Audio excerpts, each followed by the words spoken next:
Welcome to the pod. You are listening to What the Reality with me, Cassia Roberts. Welcome to another Toxic Tuesday episode. And we have a lot of topics to discuss. I hope everyone had an amazing Thanksgiving.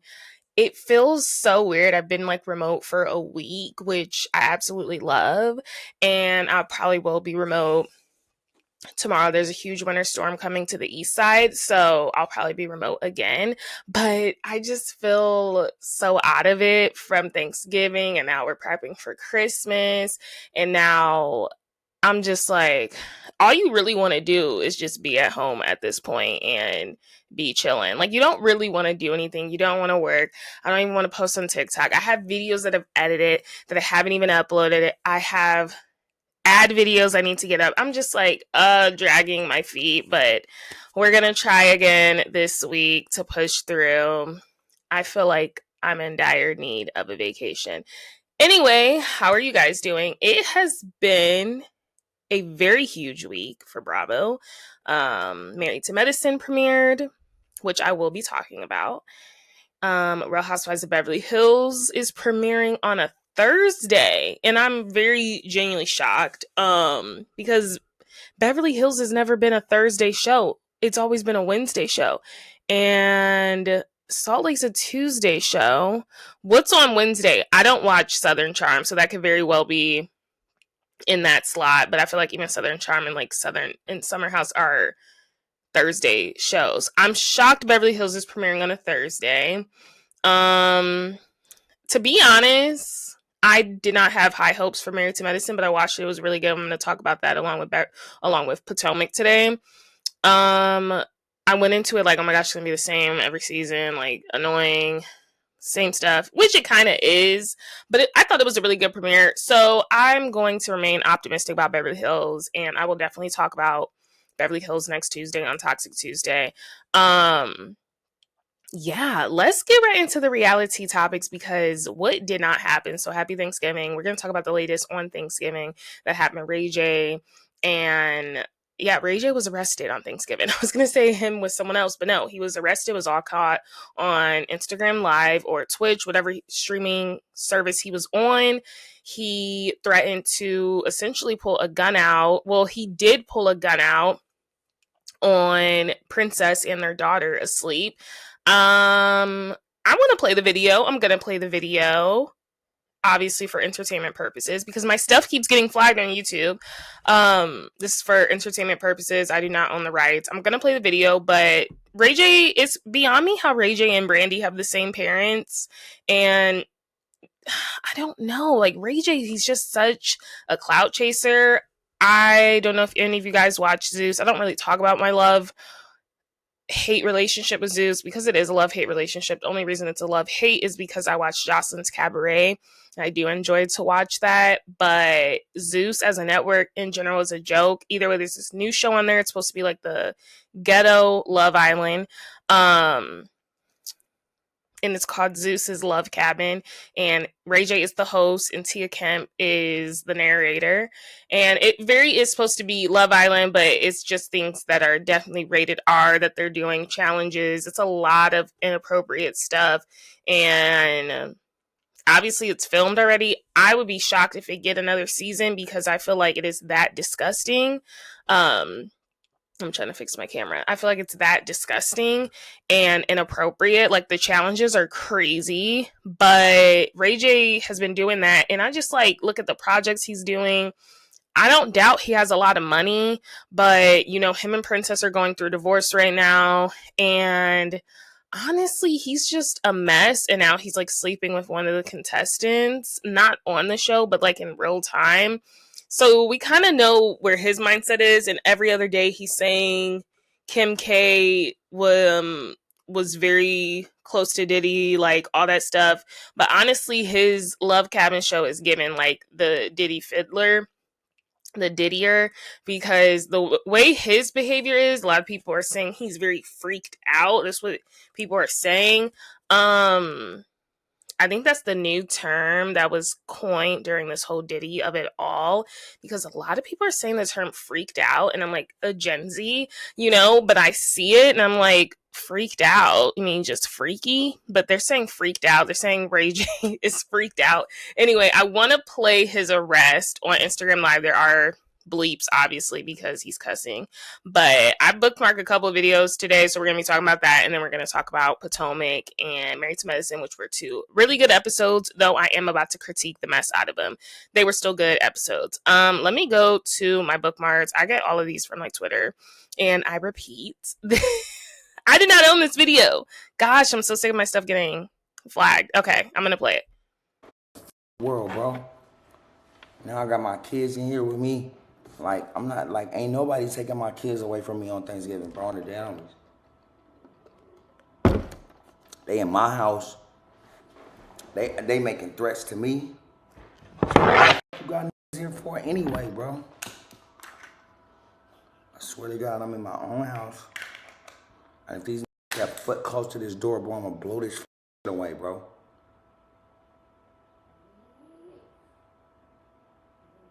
I don't give a fuck, bro. Leave me and my kids alone, nigga.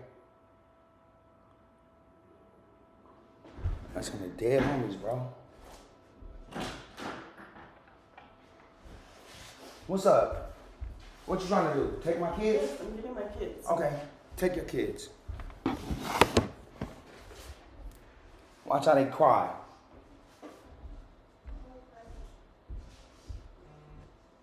Take my kids because y'all drunk. Y'all want to drive drunk? Y'all want to drive drunk? Drive drunk.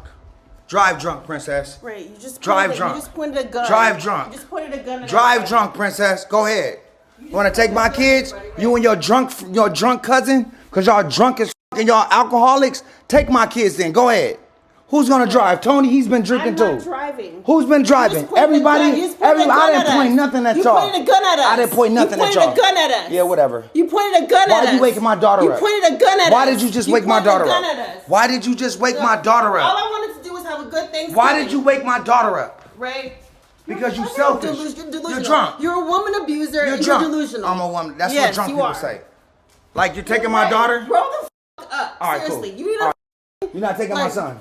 Ray. Like I know you're not taking my son. Hey, don't touch him. Hold on, bro. I swear to God, I'll shoot the fuck out of you. Y'all get out of my house. Y'all get out of my house. Shoot me right now. I swear to God, shoot me right now. Take my son. No. I hate you over the fucking head, bro. Hey, you supposed to get family. No, get the fuck out of here. You in my house. Hey.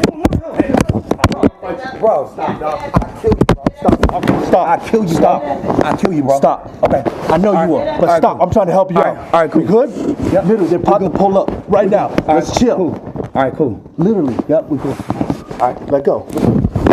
Let go. Let's chill. I'm a kid. I need to take my kids. I'm trying to help you out. Let's go. Let's just get out. They really have to get out of my house. What should you do right now? I got a gun on me. I'm trying to help you. Get out of here, bro. If I shoot you. I don't want to. I would never do that, bro. There's got it downstairs. Bro, I just shoot the fuck out of you, bro.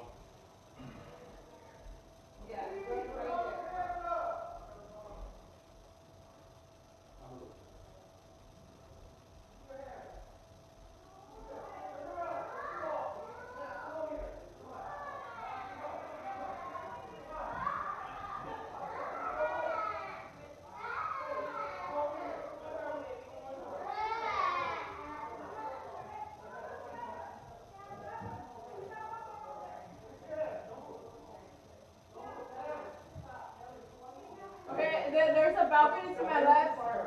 A room to straight ahead.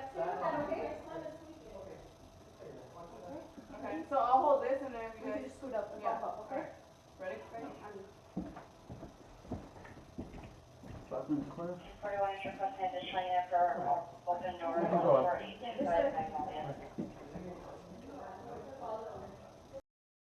8 And they did arrest him on live.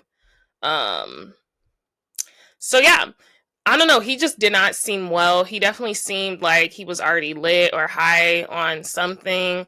Yeah, he has been bailed out. I think it was like, what was his bail? Let me see. Not Ray J. When I say bail, baby oil comes up. I thought it was $50,000 bond. So he was being held for $100K because you only have to pay half of it, I think. Or I don't know how much. Do you have to pay half? I thought you only had to pay like 10%. So he has a court date for December 19th. And that's probably going to be for custody of the children. Or what is this for Ray J? It doesn't say, but he does have to go back to jail. I mean, according to online records, Ray's court date is set for December 19th. Yeah, they need to speed up this divorce. Crazy. Okay, what else is going on? Another hot topic that was going on last week. Fruity Pebbles. The Fruity Pebbles of it all. So, season 1? Was it season 1? It may have been season 1 of Secret Lives of Mormon Wives, where Demi had told some of the ladies in the group about her and Brett's Fruity Pebbles stuff. We never knew what it was about. They kept it very hush, but we just knew it was some sexual implication about Fruity Pebbles. And I don't know about you, but ever since then, I have not been able to enjoy Fruity Pebbles. I look at them differently, but I'm not a big cereal person anymore because it's just like a bunch of sugar. But it is crazy to me how Fruity Pebbles has now been added into the chat, and they are also commenting on it. So I don't know what spurred all of this. The Secret Lives of Mormon Wives girls, they love to go back and forth on social media. Somebody was saying something, I think Demi was, and Jessi responded, basically outing the whole Fruity Pebbles fiasco. I'm gonna play Demi's video. Of course, this is for entertainment purposes only. I do not own this video. This is a TikTok video from Jessi's account. Let me play this video about her talking about the Fruity Pebbles. And I try to stay quiet about anything that happens after the show because it can be hard to just get lost in the comments and everything. And that's why I did take a social media break, but obviously Demi's comments were sent to me today and I was like, I'm going to come back for this. And Demi can say all she wants about that. I'm a fame whore. Maybe you're right, Demi, but what you are is much worse. What you are is a liar. You're a bad person. You're a bully. All of these things that you're doing now by commenting and spiraling and crashing out or showing who you really are. And this is the Demi that I have had the pleasure of knowing for the past 2 years and what I have experienced. Go back and watch season 1 with a different lens. She was a bully to Whitney, but everyone at the time hated Whitney. So it was like, go Demi. No, Demi has been this person since day one. Brett is also this person. They call people names. They put people down. They are bullies to their core. Demi's also a fucking liar. I'm sorry. I'm just going to say it. She was not sexually. I'm trying to focus on this video and I'm gonna play this because I can play TikTok videos for the YouTubers. But Jessi's foundation does not match the rest of her face. I mean, the rest of her neck, her décolleté, her hands, her chest area. Her chest area is super white. Her hands are super white. And then her foundation is like literally Barbie doll, Peruvian sun, midnight sun. Zara Larson. No, it's like literally, girl, she went to the school of Lisa Barlow. Okay, I'm gonna shut up. Assaulted. There is so much proof that I have heard about, other people have heard about, and her story keeps changing, and I'm fucking done with giving her a platform to act like a victim when there are actual real victims out there. And this is setting women back so far to say something like this when you messed up. And essentially, me and you, sweetie, we did the exact same thing. And look at how I handled it. Embarrassing as hell. But I fell on the sword and I exposed my life and I owned my shit. And you did not do the same. You decided to take a different path and look at where you're at now. And it is not a coincidence that everyone on the internet sees through you. It's not a coincidence that every single person who was involved in this scandal, who has been around, who has filmed with you, who knows you, does not believe you. There is a reason. The only person who believes you is Whitney. And at this point, I don't even know why. To be honest, that's a whole other thing. But what I'm saying is there is no excuse for the behavior you've shown, the things you're saying online. It shows that you're guilty. It shows that you're crashing out. Someone needs to take your phone away.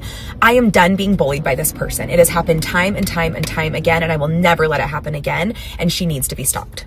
And I know to everyone who watches our show, this is drama and tea, but this is my real life. And I've had to deal with this behavior from her so many times, of her treating me like shit and saying things about me when it's honestly like looking in a mirror. She's projecting because she says, I'm a fame whore. Look at what you've done for storyline. You wanted to fake an affair with Dakota. Look at all the things you've done just to have a little bit of fame. I think that she's projecting because she knows that she would do anything to be in the spotlight. And I think all of the comments that she's making right now, like, I like to play with my food before I eat it, shows that she's eating this up. She loves it. She loves the attention, whether it's good or bad. And that's a true narcissist. And I will speak on my experience with her. Demi is a bad person. You will never catch me filming with her again. I'm done talking about her after this. She can say all she wants. She can make comments, but I had to get my piece out there. She's a liar. She's a lunatic, and she's a bad person. Period, girl. Stand on it. So, that's not the video, the Fruity Pebbles video. I'm gonna look for that one too. But that was her talking about why she basically outed her in that Fruity Pebbles video. This is the Fruity Pebbles video. I don't know about you guys, but I'm loving this Demi crash out era right now. Her saying something like this is laughable because... So this is where this original video came from. I'm going to post this also. Demi was in the comments saying Jessi's somewhere punching air right now that Lisa's talking about me and not her. Because, okay, so now this is all jogging my memory. I remember I saw LVP. LVP was like, I see the girls are questioning, you know, Demi. I always get them kind of literally mixed up. They literally look the same person. There, she was saying, I see why the girls keep questioning Demi. I've seen the tapes. We have cameras all over that villa, and they have right to question her. Demi was like, Jessi's somewhere punching the air right now that Lisa's talking about me and not her. And this was Jessi's response. Genuinely would never. I don't know about you guys, but I'm loving this Demi crash out era right now. Her saying something like this is laughable because genuinely would never be jealous of someone saying these things that Lisa's saying about her. She got caught on camera. She knows it, and she's trying to backtrack. So since she wants to be petty and be an asshole, I think I'm just going to go ahead and say that Grandpa Brett likes to drink her piss like it's dirty soda, and he gulps it down like water, and that's what Fruity Pebbles is.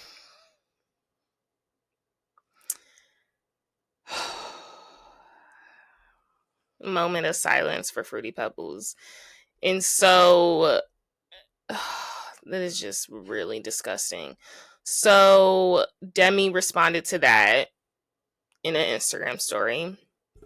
What my husband and I did one time behind closed doors was a consensual and private experience in our marriage. I won't let a private act between my husband and I be a distraction from a serious act that I did not consent to. I shared this information with Jessi in confidence nearly 2 years ago. It's very telling that she's choosing to break this storyline and bring it up now, only after her own affair has come to light. This is nothing more than a desperate attempt to shift attention away from her own behavior. And then, of course, Fruity Pebbles was like, now how did we get dragged into this? This is awkward. Those Mormon girls, they stay busy, okay? I'm assuming they're filming right now, but they stay busy. They literally stay busy. Sorry, guys, my phone was ringing. I think two things can be true. I think Jessi's eating up all this attention. I think, like I said, all of them are eating up all of their attention. I also think, I don't know. I think the whole Fruity Pebbles thing is really disgusting, and I just don't even know. Why would you want to do that? That is like probably worse than a golden shower. I do not know. Speaking of the Mormon wives, that's that, y'all. I have nothing to add when it comes to Fruity Pebbles Gate besides that is foul and disgusting. And moving on, speaking of the Secret Lives of Mormon Wives, it seems as though we've had two breakout stars from the Secret Lives of Mormon Wives. Of course, Taylor, Frankie Paul, who's going to be on The Bachelorette, which I actually am going to watch because why not? And I'm very interested to see which men will actually want Taylor Frankie Paul. Like, I like her, but she's honestly a mess. And then also, like, she has 3 kids, 2 different baby daddies, no shade, no tea. She's a mess. I am interested to see the lineup of men and if there's any normal ones. But that alone, Whitney Levitt has also been, I feel like, a breakout star. I would also argue Jen Affleck has because, you know, she just had a commercial with Ben Affleck and that Dunkin' commercial. And I would say the other ones are kind of like the background dancers, right? So Whitney Levitt, as much as they try to bring her down, she keeps rising, in the words of Stacey Rush on Potomac, and now she is making her Broadway debut as Roxy Hart in Chicago. That is a phenomenal grab. We know from the Bravo universe alone, Ariana Madix has done it several times. We know Erica Jane has done it. We know Lisa Rinna has done it. I don't know if I'm missing anyone else from the Bravo universe, but that is an insane pull. And Whitney and Jen were just on Dancing with the Stars. Neither of them won. I don't really watch Dancing with the Stars. Robert Irwin ended up winning, who I was genuinely shocked because didn't he have like a bruised rib cage or something. But yes, Whitney will be making her Broadway debut, and like I said, I see that woman going far. She is the realest one. I'm not saying I'm Team Whitney. I'm just saying, what girl do you know will willingly come back into a group that hates her just so she can get that Dancing with the Stars gig? And she did get it. So moving on from that, because Secret Lives of Mormon Wives, they honestly make my head hurt. And I will be watching this come spring because they turn out those seasons like nobody's business. Bravo could learn a thing or two. I want to move on to some recent news. I did just find today, which honestly was shocking to see. But the more I think about it, it's not that shocking. So Real Housewives of Atlanta alum, Kandi Burruss, Todd Tucker, all of that. I'm reading the headline from US Weekly. So Todd Tucker is demanding primary custody of, the children. And in terms of the children, he means the two that they've had, Blaze and Ace. So he's demanding primary custody, and he's also questioning the prenuptial agreement. We all saw this coming. There has been clips being pulled from the past of Todd questioning, is it right for her to walk away with all this money? Him jokingly talking about it while she's getting glam done, about the money, the assets, and basically about, like, if I've helped you, like, I should get something. But she's saying, especially the money before I even met you is mine. He's kind of negating that. He's kind of like, I don't know. But we always knew this about Todd Tucker. We knew this. We knew he's an opportunist. And we know, in the words of Natalie, he knows to find himself in a better situation. Kandi at one point thought that was like the most amazing thing on earth to hear.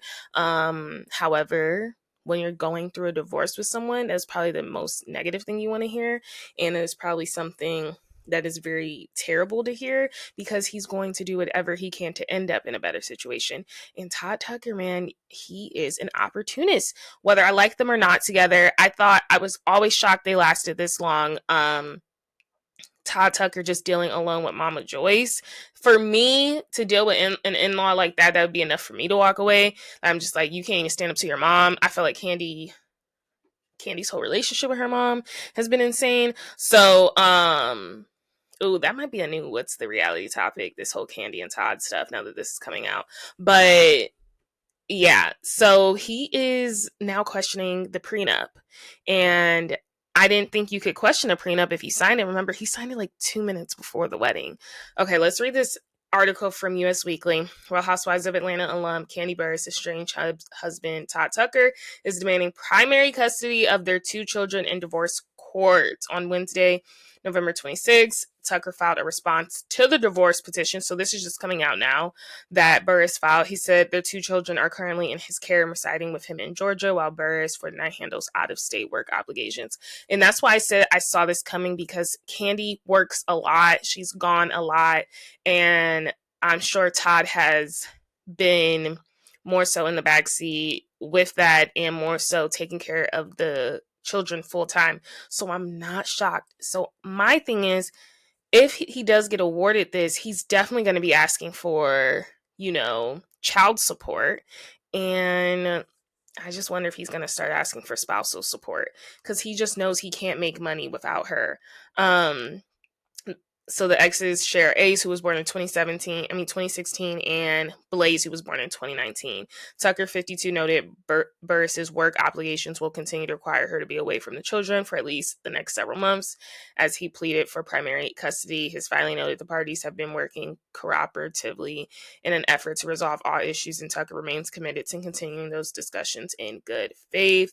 Tucker said that in the hopefully unlikely event that they are unable to reach a custody deal, he will be seeking primary physical custody, joint legal custody, and a final decision-making authority. What scares me about this is like Todd didn't even want Kayla to enjoy the benefits of being a Nepo child. And I would just hope if he does get primary custody of them, Kandi sending money to them, that he's not trying to pocket that money. Because I just think Todd he's a grimy opportunist. Where's Nene Leakes? Who is Todd? Where is Nene Leakes? I need Nene Leakes. She hasn't been on her Nene Leakes show in a while. We all knew that wasn't gonna last, but I need her to have Kandi on. Somebody on. So he proposed Burris having substantial time and meaningful access to the children. He wishes to make clear that he recognizes Burris as a loving and capable parent and remains sincerely hopeful that prior and continued discussions between the parties will bring full resolution of all matters. What else did he say? Tucker admitted that he signed... Okay, so this is about the prenup. Tucker admitted that he signed a prenuptial agreement before getting hitched on April 4th, 2014, but suggested he was pressured into signing it without his lawyers around. Bingo! That's what I was waiting on. However, I told you guys he rushed like 2 minutes before the wedding. I knew there was an angle to that. Who is his lawyer? That is a good angle. I can't lie. He literally signed it so fast and quick. Like, he didn't even, because he was like, I gotta get married to her, you know? Which is like, you could have waited. However, Tucker's lawyer said the agreement was, quote unquote, presented to Tucker without Tucker having counsel, even though Burris, then counsel, had communicated previously with Tucker's team regarding a potential prenuptial agreement. Despite that knowledge, Burris' counsel presented the final agreement to Tucker for signature immediately before the wedding ceremony, without any notice or consultation with Tucker's team, who have been significantly engaged in the negotiation process.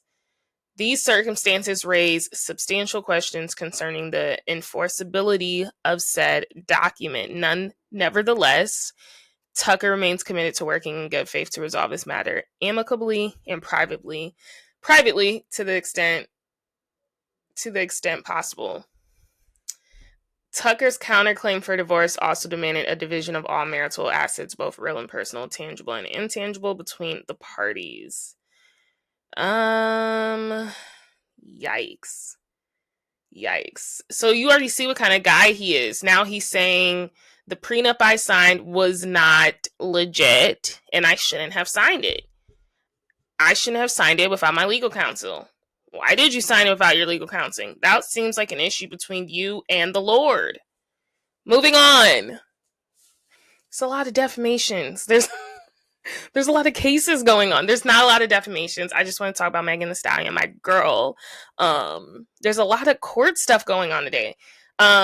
Speaking of, just to throw that in there before, because this is the last headline. Oh, okay, I'll wait for this headline. Sorry, guys, I'm a little flustered because, oh my gosh, I just saw the first title of the Todd thing about him wanting primary custody. I didn't realize until I was reading out into the mic that he was also challenging the prenuptial agreement. So I'm a little flustered right now because I thought I was just reading about the child custody until I realized, I'm like, oh my gosh, he did do the prenup. Yeah, I saw this on Twitter and I like saved the link and then I was like, oh my gosh, of course, custody thing, I expected that. It didn't click to me until as I was reading that I'm like, oh my gosh, he's about to try to get this prenuptial agreement thrown out. Like, what a dirtbag. Anyway, Megan Thee Stallion has won her defamation civil suit against blogger Milagro Grams in trial. Yikes, cries as a blogger. Megan sued the blogger in October 2024 for claiming that she was a paid surrogate for Tory Lanez and spreading lies on his behalf. Okay, so this is not a blogger. This is a liar. That is a complete lie. I thought it was like, about the Tory Lanez stuff. I've never heard this rumor about her being a surrogate. Let's read this from People magazine. On Monday, December 1st, a Florida jury ruled in favor of the rapper after she filed an October 2024 lawsuit against the blogger for alleging that she was a paid surrogate for Tory Lanez and spread lies on his behalf. The plaintiff was initially awarded $75,000 for the jury before U.S. District Court Judge Cecilia M. Altenuga reduced the amount to $59,000 per NBC News after determining Cooper should be treated as a media defendant. A source tells People Cooper may also be responsible for covering the rapper's legal fees in the case. Yeah, I did not know that was the rumor that was going around. So that makes perfect sense as to why she took this person to court. I thought it was something silly. That is a complete lie to make up. So victory for Megan. Also victory for Megan because her Thanksgiving she was able to spend with her loving man's, Klay Thompson's family. She cooked the whole feast. I'm here for it. Megan and Klay, guys, have haters. And that's how you know you're doing something right when you have haters.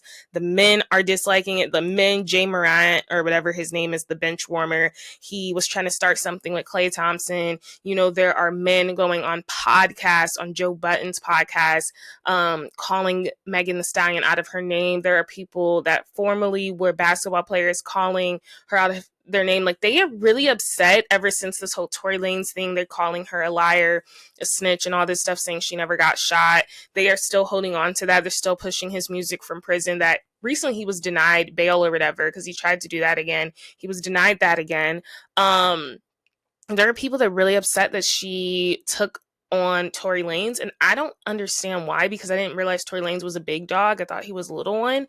So the men, there's like a lot of angry men that do not like Megan Thee Stallion, and they do not want to see her happy. And now they are turning on Klay Thompson, and that's how you know you have a serious problem. And a serious problem as in jealousy, envy. They do not want to see them happy together, but they are loving the right way. A lot of people are speculating they've actually been together for a year before going public, and I 100% believe that because of how comfortable they seem, and now that she is cooking a whole family meal. I do think it has been very quiet. They recently went public. I think this was in October. Was it October? It was like September, October. They recently went public. And I think they've been together also for a while as well, because you can just tell they're super comfortable with each other, which I love. But I'm happy for her. The food looked amazing. She cooked like a 12-course dinner for Thanksgiving. Like, she cooked all of it. And yes, I just, you guys know Megan Thee Stallion's family history with, like, you know, her mom passing, her dad was in jail, and then he passed, and like losing her grandma, like very close to her. She's really struggled with fame. You know, when she got famous, she didn't really have family to kind of guide her through. She went down some troubled paths, as she talks about her music. That's why I don't really listen to rap music, but when I say like one of my favorite rappers, especially female artists, I will say Megan Thee Stallion, because she doesn't just rap about, you know, sex and like getting money. It's very confident, like it's very like a self-confidence, like a self-boost, like empowering music that is for women. And she just talks about so much deeper. Her album Traumazine, she really talks about like a lot of her stuff. She has a literal song called Anxiety, and she really talks about what goes on in her life. And I just think a lot of rappers can't even compete with that, besides Doechii. Doechii talks about that real stuff too. I love Doechii. But a lot of the music sounds the same. A lot of it is literally supposed to be for the club, and that's why I don't go to the club. But I love Megan Thee Stallion. I've always been rooting on her. A couple of quick hits: 50 Cent's Diddy's documentary got greenlit for Netflix, and that's premiering December 10th, if I'm not mistaken, which is very soon. I'm gonna watch. But he is an executive producer, and I'm like, what the heck? Like, how did he literally get approved for that? I think it's December 10th. No, it's December 2nd. It drops tomorrow. Should I play the trailer? I don't own it. I don't own the rights. I'm going to play this trailer really quick, and then we are going to move on to Real Housewives of Potomac and Married to Medicine.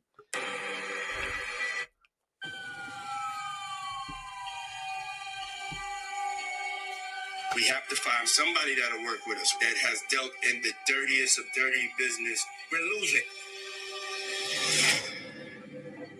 Puffy, Puff Daddy, Diddy, homes. All of these reincarnations, all of those name changes are attached to really bad deeds.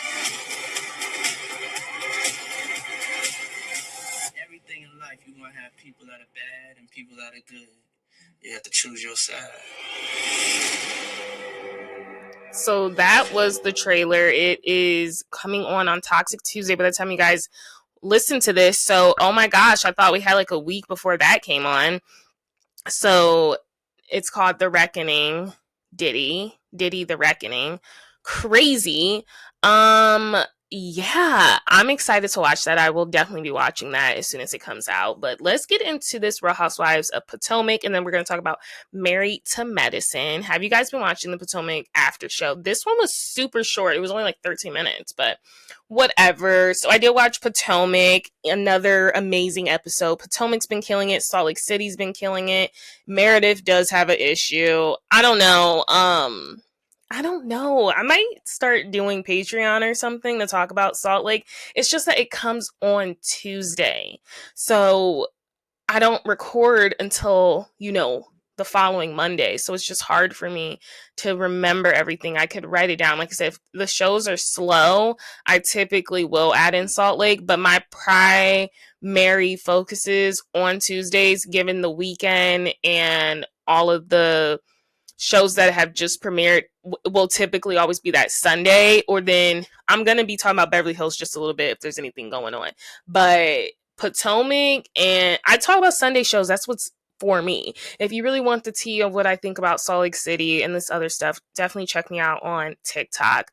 But for in-depth recaps, until we really hit like a certain amount of downloads and stuff, I don't think I'll do a Patreon yet, but once I start doing a Patreon, it'll be like more quick updates. Like, oh my gosh, it's my review of this, episode. But Salt Lake City, does Meredith have an issue? I think so. Because she didn't realize that she watched 2 movies, but she's saying the flight wasn't 5 hours long. She says she's only finished 2 movies. I'm like, well, girl, that is basically 5 hours long.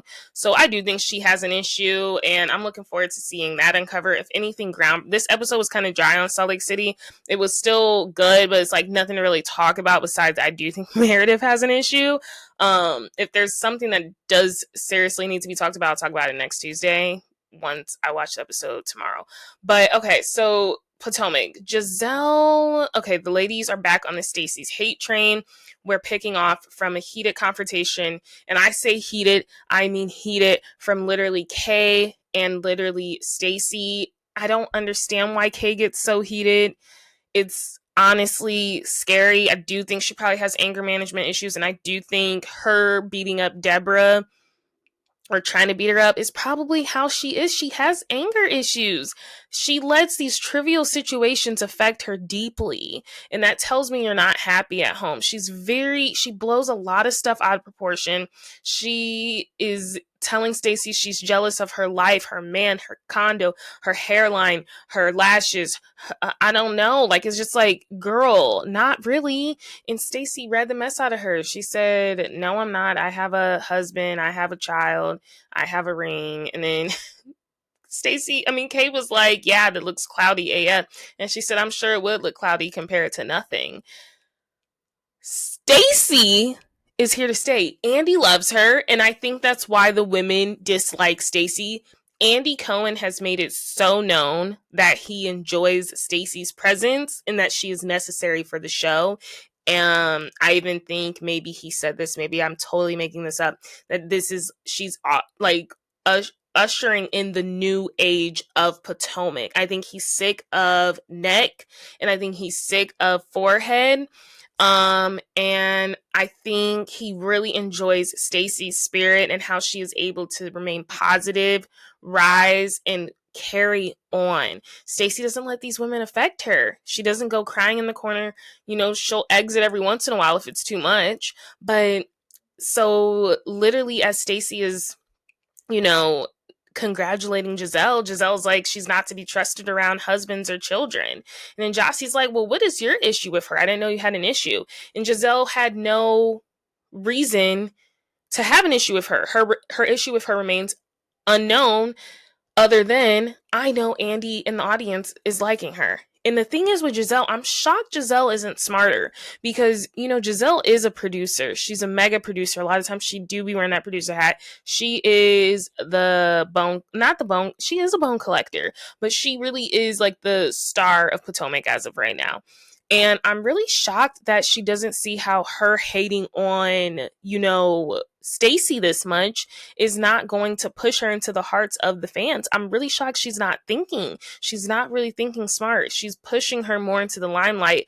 I think Giselle sees this woman taking her spot on the team. I really do. I see Stacey taking her spot. She's more charismatic. She's less vengeful. And she's prettier. Everyone's always like Giselle's like the most gorgeous woman ever. Once I know your personality, you really aren't. And I'm sorry, Giselle is aging really bad. I don't know if it's her makeup. I don't know if it's the amount of sugar she eats, or I don't know if it's the hair, because I cannot believe her hairstylist is a Black gay man. Because I'm like, normally that's tea. That man does not know how to do her hair. I don't know what it is, but Giselle looks terrible to me. Her neck looks terrible. She has, what did Candace say, stovepipe legs. She just looks kind of out of shape to me. She looks like a wackadoodle to me. She's always looked a mess to me though. She looks like she needs to tone up, like she needs some muscle mass. Like she just looks a mess every time I see her. Her outfits don't read, the makeup never reads, the hair never reads. Now I'm reading Giselle, because Giselle in this episode showed us who she really is, which is a sorority girl. So you want to be a sorority girl, we're going to act like sorority girls towards you, and we're going to shamelessly literally embarrass you. I don't even know what else to say about Giselle. Like she's a sorority girl at heart, so it's not shocking to me that she's such an evil, mean-spirited person. She really shows her value as a person, and I've been to this about Giselle. People are shocked. They're shocked on Twitter. They're saying that Giselle, they almost like Giselle and never like Giselle. I hold my breath for Giselle, because Giselle, the shoe always drops with her. She always shows that she's a jealous, bitter person. I think she's jealous and bitter that Stacey and her are about in the same age, and Stacey looks amazing. There, we said it. Now it's said. Giselle saying that she can't be trusted around children or husbands is kind of crazy, but also this is the same woman that's lied on Candace's husband about feeling inappropriate and being in an uncomfortable situation with Chris, when we all know Chris would not try it in that way. Got that man so nervous he was losing bookings. Got that man so nervous he didn't even want to appear on camera with his woman. Like, you take it too far. The children husband thing, people not talking about that enough for me. That's a serious accusation. And the gag will always remain. Monique does not care. Her and Chris are no longer together. She said she is 300 pounds lighter, and fortunately Chris actually does look 300 pounds lighter. So it's a win-win situation for both of them. I don't know what else they want to talk about. Kay's veins are popping out as she's talking to Angel, and we really got to talk about Kay's aggression. Like, it's not looking good. She goes from 0 to 100. You would literally think that Stacey was sleeping with her man. Better yet, let's put her brother on there, because her brother's fine. You would think Stacey's messing with someone that Kay knew personally, the way Kay is so invested. So Charisse calls Chris up to basically confirm that it was Stacey that was contacting him. And he said, I have no clue what you all are talking about. And Charisse just had to make it known, I'm filming. We're filming. Charisse, you're filming without getting paid. How about that? So you're filming with no check. At least Robin was smart enough to know if she's going to be filming, she's not getting a check, she's not going to show up. Have some class, Charisse. And Charisse, you've also been on TV for this long. Why is your wig not together? What? But we also know Charisse is thirsty as well. Charisse was spotted hanging out with Chris over the summer at some table at a freaking restaurant in the DMV, still looking a mess. So Monique's not going to trust you either. But either way, your good friend Chris confirmed he don't know what y'all ladies are talking about. So what are we talking about? You know who I think called up Chris? I think it was Cookie. And you know who I think called up Cookie? Stacy or Ashley or Giselle. I think, no, not Stacy. Sorry, Stacy. Kay, you're so unforgettable. Gorgeous to look at. Unforgettable. I think it was either Kay that called up Cookie, because it's like, why are you calling her when you get to the car? Oh, I received a call from Cookie. So did you tell her what was said? Because you kind of just like threw yourself under the bus. Or was it Ashley? Because Ashley is working overtime. But if anything this season has proved is, Ashley, you are not needed. You are not needed on the show. I don't know what's going on with her mouth. She got something done around the chin lip area. It looks very weird. Yeah, Ashley's a weird person, and she's bringing her mom Sheila back on with the wig. And I just feel for Sheila, because every time you're bringing me on, you're knocking me down. I'm with a man that I want to take care with. Leave me alone. To her own, like, that's what she want to do. That's what she want to do. Why do you keep bringing your mom on here to embarrass her, telling her to leave this man? She's not gonna leave this man. She's been with this man for 20 plus years. Like, Ashley, I'm sorry, I don't care. You look good though. She looks really good. Angel attempts to address Wendy. And I said attempt because it was an attempt and it failed. Wendy read her rights, and probably, what is it called? The syllabus, when you get like your first week of school education. She read her rights and her syllabus, and she was like, you act as though we want you here. And Angel walked off. Angel and Kay have it in their head that Wendy is the one that started the catfish conversation, when Giselle now has to confirm, again, it was me. So what is all this energy for Wendy? Does Wendy look different than her debut season? Yes. But I'll tell you what, good makeup, good lashes, good wigs, some really good contour, y'all. Like, really good contour. Changes a lot. Obviously, she's had, Happy and Ness done. And she's had a BBL. But I mean her face. She may have had a nose job done. She doesn't look crazy, though. She still looks the same to me. But she's glowed up. When you see yourself on reality TV at that, you kind of zone in on what you want to focus on. Lord, I say I want to go on reality TV, but I'm terrified. I'm going to come out like, dang, I need this, and this done. You know what I mean? I think Wendy looks good. And the point of going on TV, unfortunately, especially when you're on Bravo, which is a whole other conversation, which is why Wendy's in this mess in the first place with the freaking government. Her court date is literally, when is her court date? I wrote it down, you guys, because it's coming up. It's, oh my gosh, guys, they're going to be in court on Tuesday when you guys are listening to this. Yikes. Let's speak good energy towards Wendy, because I want this dismissed for her. I hope this is a mix-up, but it's not, because the amount of foreshadowing that happened in this episode, unfortunately, tells me that she may be in prison longer than Karen Huger. Pam Oliver at that. So I don't know. I just feel like, unfortunately, like, and I say this in the Bravo universe, it's like a lot of standards. The beauty standards are high. It's like keeping up with the Kardashians, when you're on Bravo, you're kind of placed in a different hemisphere of the world. You are honestly idolized, kind of idolized in some actors. Garcelle Beauvais talks about this. There's a whole BravoCon. You are worshipped.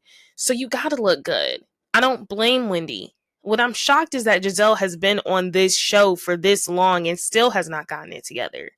I already see Tia getting it together at BravoCon, because these confessionals are not it, honey. But I already see her at BravoCon. She already stepping, because once you see yourself on TV, you like, ugh. You like, maybe I need to hit up Marlo Hampton for the late archive. That's what they should have been doing, Wendy. Wendy, you should have been hitting up Marlo Hampton at late archive, getting a nice outfit and returning it.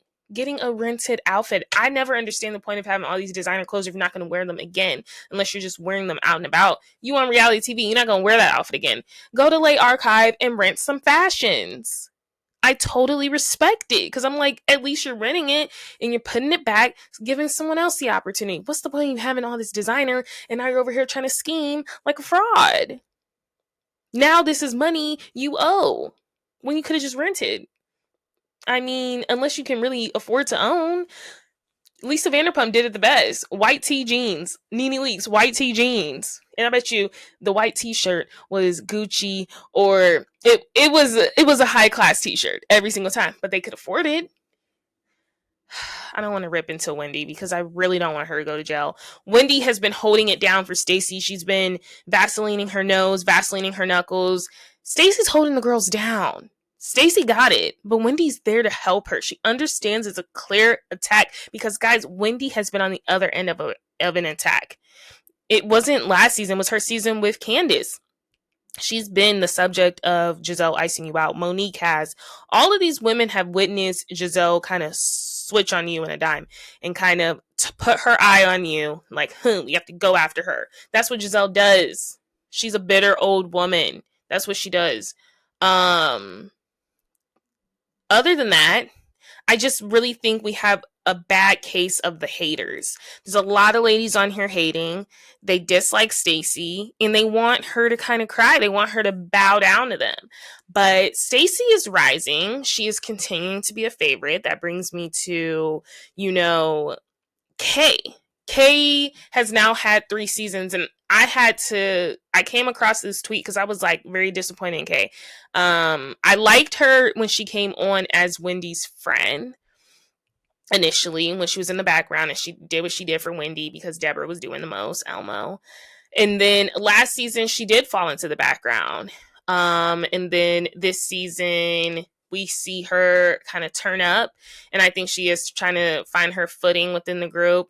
But I do think Kay needs therapy. I think Kay is upset that her and Greg have not progressed in the way she thought they would have. I think she was expecting a ring. I think she thought living with him would have been better. And you moved out for a reason, as her mom attempts to remind her. She's like, let's not act like you just moved out just because you moved out. You moved out because you weren't happy. You guys could not cohabitate together. And so now he's going to buy your condo and not a ring. And also, guys, Greg has 3 young children. So while she's over here talking about Jossie and her situation, how young are the young children? Was there an overlap in their 3 young children? So I don't know. I think Kay's family is sick of her stuff with Greg. You can tell her mom's sick of it. You can tell her brother is just kind of like, girl, her brother is so hot, you guys, like so hot. But Kay's really clicking down this season because she has literally she has put her best, representative on these past 2 seasons.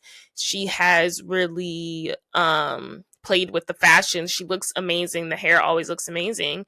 But now we're kind of seeing the true Kay come out. And I don't even know if I would say this is a true Kay. I think this is a therapy needed Kay. I think Kay is troubled because her and Greg are not where she thought they were going to be.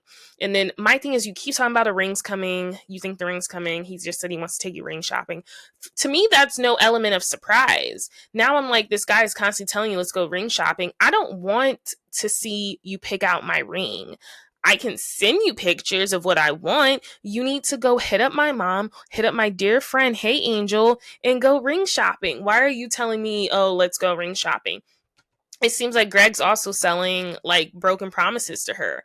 And Kay is 34, 33. Unfortunately, she is around that time where she's like, okay, you can tell she wants a family, and she wants to be someone's wife. I just don't know why she wants to be, I just don't understand why she wants to be his wife. Because I'm like, is it really worth it? Let me see the age. And she's 38, and I don't say that like as any shade or tea, but it's like when you're 38, like the clock unfortunately is already ticking for you to have a child, because society sucks. And now she's still trying to figure out if this is the man she needs to be with. Girl, you still look hot, you still look good. 40 is the new 20, or 40 is the new 30. 30 is the new 20. And then 20 is just 20. But girl, go get you someone that has been in the DMs. Because you cannot tell me Kay doesn't have people in the DMs. Well, maybe she don't because she didn't scare them all off. While I'm looking up her age, I want to see Stacey Rush's age, because I know the girls are mad that she's 53 years old. Okay, let's see Giselle Bryan's age, because I'll tell you what, Stacey does not look 53, but Giselle looks every bit of 55. There we go. That is why Giselle is upset with her life, because she looks like that and Stacey looks like that. Anyway, guys, I cannot stand Giselle. I'm just so happy people are like finally like, oh my gosh, like Giselle, you're terrible. It's like, we already knew that. That's like, I get confused when people get confused. Genuinely confused in my Shelly voice from Love Island. Like, what are we confused on? We already know this person. I have a hard time being confused with others when something happens that we already knew was going to happen. You know? I digress. I wrote down in my notes for Potomac a moment of silence for Kay's fine brother, because he is fine. So I want to take that moment right now. Okay, that was the moment. But other than that, Kay's trying to like sell the fact that, you know, her and Greg did not have all these issues. Her mom likes Greg, and then you could just tell her mom and her brother are just like, girl, you have amnesia. And that's what I say. People like Kay annoy me. You tell me when all of this stuff is bad. I form a opinion. Now you looking at me crazy because you want to walk back that opinion when the opinion you told me was legit facts. And now people like that, they try to justify their love for loving crappy people. And that's that. Other than that, there's a lot of Wendy foreshadowing in this episode, because we do have a scene with her mom and her sister. And her mom is basically like, I'm enjoying the fruits of your labor. Showing off her new skin tone, showing off the mess of a wig, showing off her Gucci belt. I don't know. She's like, you know, your father obviously sees you're doing well. He's jealous. And I just hate that Wendy could possibly be facing this. We are going to know on Toxic Tuesday. We are literally going to know. I can't talk about it because I really want it dismissed, but all evidence is pointing towards jail time. She is appearing in court on Tuesday, Toxic Tuesday, December 2nd. So a lot of things happening December 2nd, the Diddy of it all and the Wendy of it all. Pam Oliver, Eddie Hennessy, shout out. Where she's going to know in court if she can get this tossed out, essentially. And if not, she's facing all 16 charges, and 6 of them are felonies. Guys, I will be Lisa Barlow shaking, physically shaking, because I do not want Wendy to go to jail. I think this is her best season of Potomac, and she looks amazing. And she will not be able to also have her wig in prison like Karen was not able to. We know Wendy got hair, though. She got hair for days, so I think she'll be fine. Does she have edges? I don't know, but she does have long hair. So, I don't know. Maybe she can, like, style it like a side bang or something and just cover the edge part. It's unfortunate. What else happened? So, Monique ends up meeting with, Ashley, Kay, Stacey, Wendy. I don't even want to talk about the sad girls getting together just to talk crap about Stacey. We already knew that was going to happen. Just like Jossie, Wendy, and Stacey got together to talk about what happened at the 10 million download party. I prefer to be at Jossie's house. I love Jossie, and I want to see her as more of a friend of next season, or as a flute holder. She has a story there. She's newly engaged. She is a housewife. But keep in mind, just because her and Giselle are cool now, Giselle will turn on her once she becomes a full-time housewife. I like Jossie. I don't even want to talk about the girls, like Giselle's crappy little bitchy comment about, oh, Stacey basically gets us all together to talk crap about her. I'm just like, you're used to that, Giselle. I just read Giselle so well, you guys. Like, I just don't like her.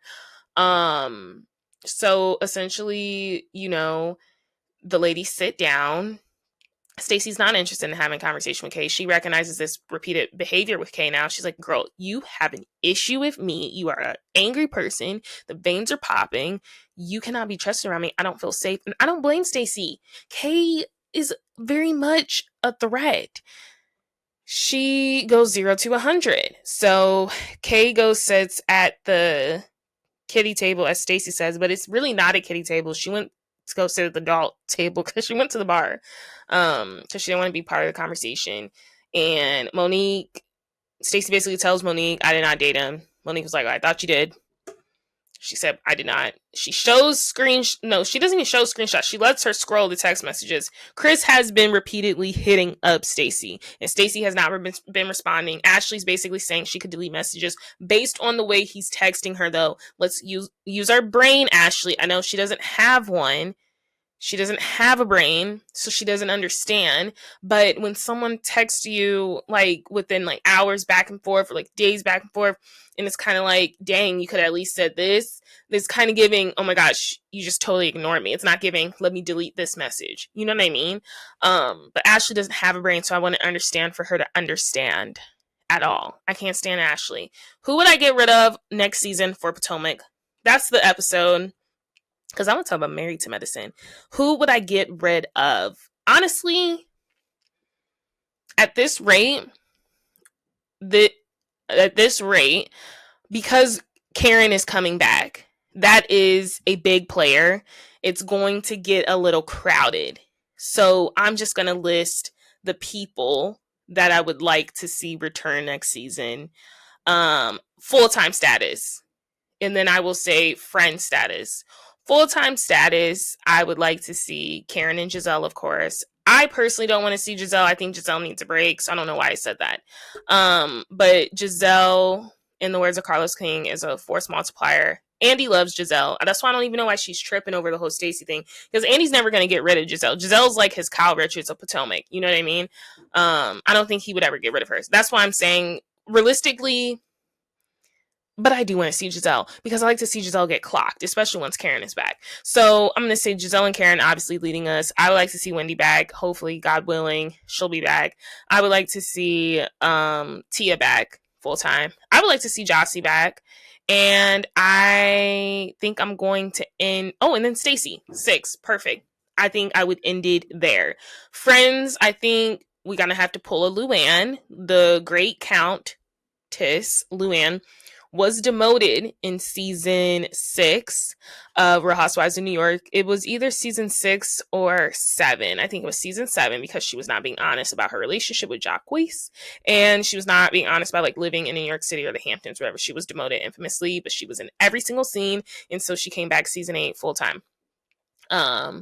In her I cannot remember her housewife line, her tagline, but it was iconic when she came back.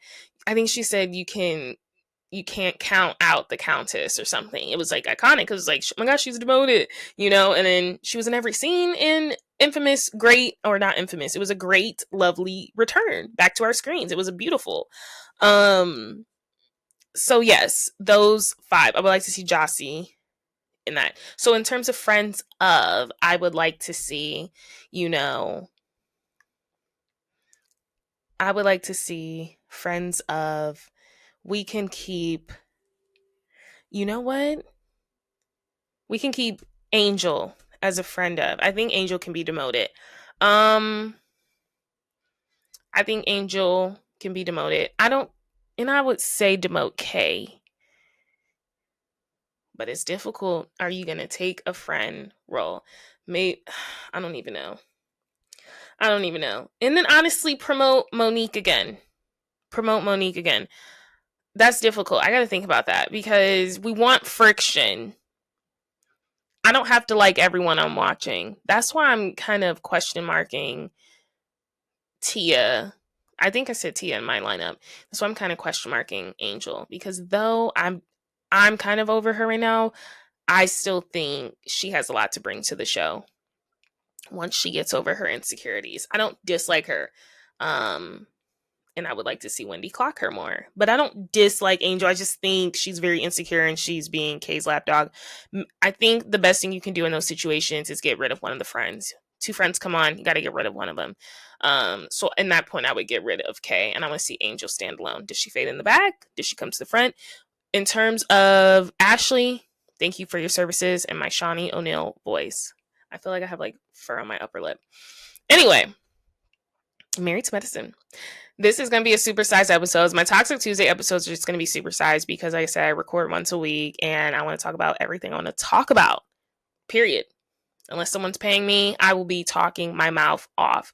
So, Married to Medicine, I ranked that at 8 out of 10. I thought it was a really good premiere. It was really a facelift. I'll tell you who else needs a facelift, though, in the group. Jackie, and I don't mean that physically. I'm never really come for people's physical looks besides Giselle Bryant's. Jackie just is an old, bitter woman as well. And she's like 70 years old. And at a certain point, you start aging out of the cast. And Jackie looks every bit of her age. And she's trying to kick it with the young girls, and it's not working. I'm not for ageism. I'm just saying maybe she could be more of a mentor friend of. I don't see her moving forward being a part of this main essential cast. I don't think she's essential to the cast. I would put Dr. Simone over her for sure. But Dr. Jackie, she's kind of like just there for me. I don't understand why she's there. Besides, well, we'll get to why she's there. So we're opening with a quad scene. She's talking about her birthday party. You know, she got some hot girls in the pool. She got King cooking it up for them, delivering them food. That's the best type of housewife scenes I like to see, is a man delivering the food to me and my drunk friends, because that sets the tone of what it's giving. Quad is looking good. Miss Quad with her Fendi 2-piece set on. And she has a hot girl in the pool. Angel from Basketball Wives. She really did go into the background. She faded in the background on Basketball Wives LA. She was on there with Jackie Christie and them. I wonder when that's coming back on, or if that's coming back on after the mess of that season. But I don't know. Angel is now on Married to Medicine, which may be more fitting. She is a registered nurse, and she is hot. She's beautiful. She's gorgeous. I always thought she was a gorgeous woman. Like, OMG. So I'm very excited to see her on reality TV again, what she's doing, who she's dating, where she's at in life, because I do really like Angel. Quad and them are rehashing her birthday party and who was not there. Of course, Dr. Simone. I think Dr. Simone is also an old, bitter woman. It has nothing to do with age, honestly, guys. Like, I could call literally Emmy from Southern Hospitality an old, bitter woman. Like, it's just like, you give me old, bitter woman vibes. That's the energy you give me. But I do think Dr. Simone gives me old, bitter woman vibes. She is not letting this thing go with Quad. You guys have to remember, they had a huge explosive fight from the reunion, so they haven't really spoken. There's a group chat. The ladies are wishing Quad a happy birthday. Simone has wished her a happy birthday, and Quad's like, well, thank you so much. Like, you can come if you really want to. Basically letting her know 2 hours before. All the other ladies had already gotten invites. So Simone was like, no. And this is also, keep in mind, like, the ladies have exchanged blows, so they're not really rocking with each other. So Quad was shocked to hear from her regardless, like, oh my gosh, like, thanks for saying happy birthday, but like, not really. Because the last she has seen Dr. Simone and Sweet Tea were cackling about Quad's finances on YouTube TV. And basically, Dr. Simone was insinuating, like, how is she going to pay off that mortgage on her house? I don't know why Simone is always in her pockets. Like, it's like, Simone, do you need money? Like, do you need to pick up some extra shifts like Eugene? Do you? We'll get to Eugene and Toya. Anyway, I did like how King kind of clocked Quad during the confessional. I don't think he did in a disrespectful way. He said, we're tired of it. I think he means that as an audience, as a cast, we're tired of this whole Quad versus Simone. I am Miss Quad. She does play the victim, though, sometimes. And Dr. Simone, she's another person that's like, you let other people's foolishness rile you up when it's like you could literally just go on about your day? Like, why does this negatively impact you so much? I don't spend this much energy on other people.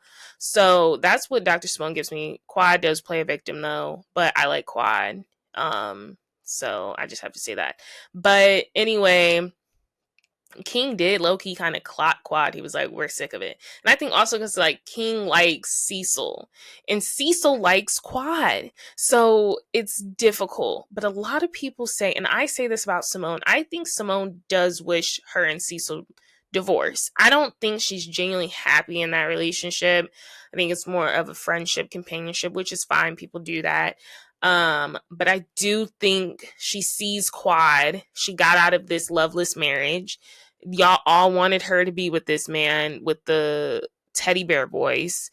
I can't remember his name. You all wanted her to be with this man that was like clearly no good for her. You wanted to torture her, so you bring Sweet Tea to the group. That didn't last. And now you're upset because Quad really did get her happy ending. And, you know, she is now doing IVF. She's trying to get pregnant.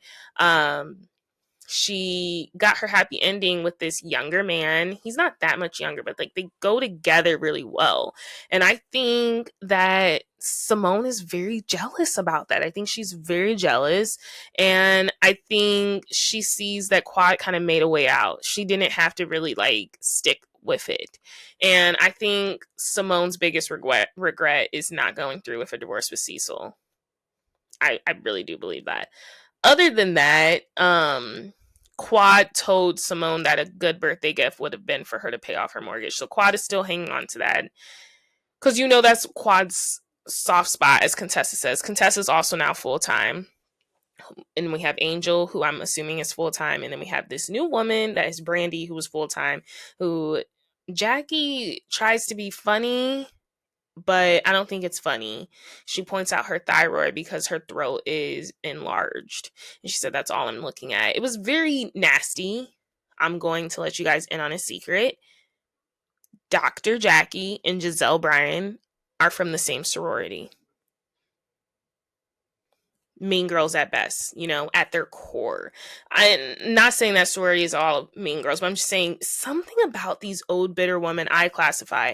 They're very miserable in their lives, and they're very angry, and they're really about putting down other women.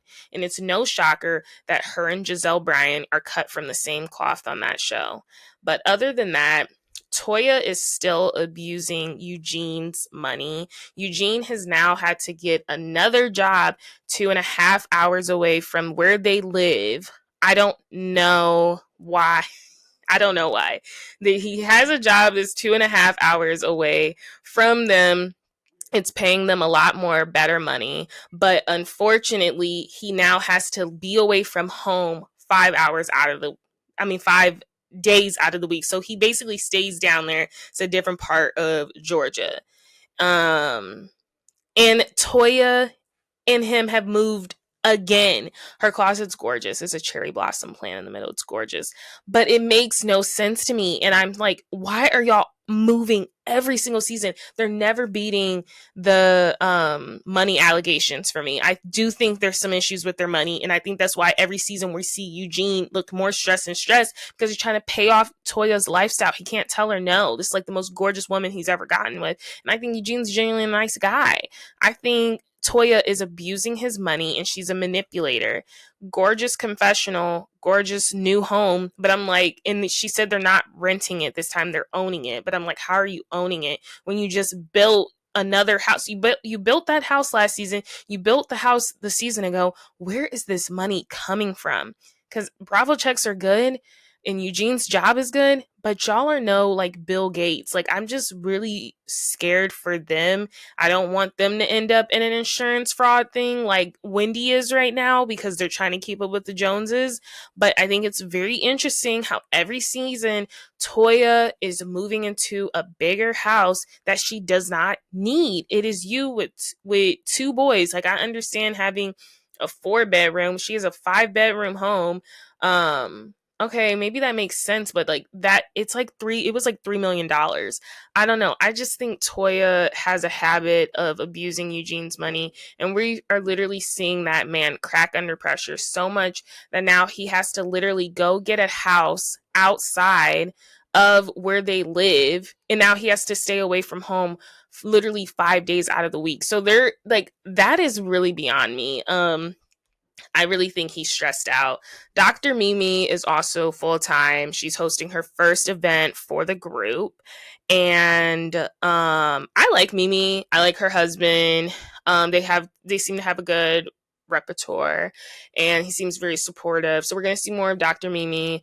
And her event reminded me of Kelly's event from Atlanta, like the whole like teacups and everything, like the dresses. It was really nice. And so we are now seeing that Dr. Mimi and Quad are actually really cool right now. And I can't remember who brought in Dr. Mimi. I feel like it was Toya, but it seems as though Toya is now throwing shade at Dr. Mimi because Dr. Mimi and Quad are like good. And apparently Quad is the only one that gets to see Dr. Mimi after hours, which apparently is like turn up time. Like, you know, she has a good time. So Dr. Heavenly was not in this episode. We do know Dr. Heavenly is running for office, and she is currently doing that. That is why she claims that her role was demoted this season of Married to Medicine. I do think that because Andy likes Heavenly. She's a liability, but he does like Heavenly. I don't think she would have gotten demoted, especially based on her reunion performance. I don't think she did anything terrible. If anyone that should have got demoted, I thought should have been Simone, because she should be embarrassed. She did say she was embarrassed after her behavior. That was a mess. But Toya does bring up Heavenly's son's arrest, which we are going to get more into as the season goes on. So we're also speculating, is that the reason why Dr. Heavenly did not show up? Because she don't want to deal with that. She didn't know her son was getting arrested until she found out on the internet. I mean, that's a clip that we see in the trailer. So Dr. Heavenly is dealing with a lot, but it is shocking to see an event without Dr. Heavenly. Yeah. Simone and Quad, at the end of the episode, they do try to rehash their reunion drama. And they try to move on, but we know how that goes. We're getting clips that it did not go well. But I really thought Married to Medicine was good. I did not have high hopes. And now I'm like, dang, like it just seemed like such a refresh. And I do think we can do without Dr. Jackie.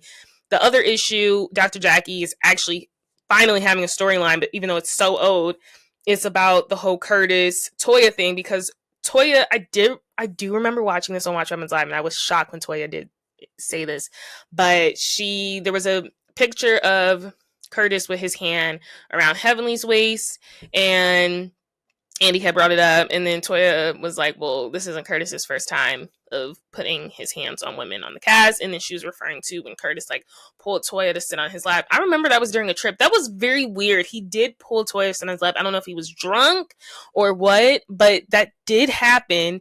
And Jackie is now saying that she chose to sit on his lap, but that's not what's happening. It's literally on camera. And this is like so old too. It was like 3-4 seasons ago, but that did happen. And Toya also looks really good in all her confessionals. Like, gosh, I really hope she's not doing no fraud stuff. But that did happen. So right now there's some weirdness, tension going on between Dr. Jackie and Toya, because Dr. Jackie did not like that she said that on Watch Happens Live. And she labels it not cool. She keeps saying it repeatedly. But I thought Married to Medicine was a really good episode. I thought Potomac was a good episode, besides my disgust for Giselle Bryant. And yes, that was the episode. I will catch you guys next Toxic Tuesday. I don't know when I'll be doing a What's the Reality on What the Reality. Probably soon. I don't know any topics, but make sure you guys check out my email. You can always email me if you want me to deep dive into some topics while I get ready for that, because I might have one. Not this week, but next week. We will see and play it by ear. But until the next time, I will see you.